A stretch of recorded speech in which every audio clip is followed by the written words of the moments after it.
Jak víte, přijel jsem proto, abych poděkoval otci Josefovi za jeho službu a jí jménem vaším, a budete jistě děkovat i vy, jménem svým a jménem církve tady v naší diecézi, abych přivítal našeho vašeho nového faráře a administrátora Pavla Krejcera a chci pozdravit také zástupce státní správy pana doktora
Všemohoucí věčný Bože, tvůj syn dobrý pastýř tvého lidu předešel nás do své slávy.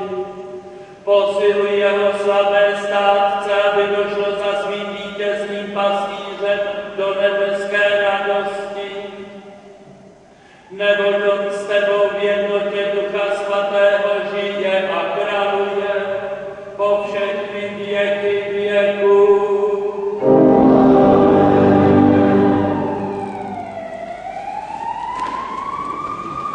Čtení ze Skutku apoštolů. Petr naplněn Duchem Svatým řekl: Fední mužové v lidu a starší, když se dnes máme odpovídat z dobrého skutku na nemocném člověku tím, že byl uzdraven, tedy ať to víte vy všichni a celý izraelský národ.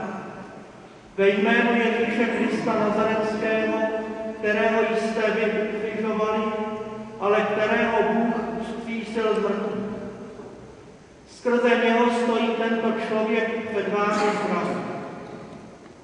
On je ten kámen, který jste vy, stavitelé, odhodili, ale z kterého se stal tvár národní.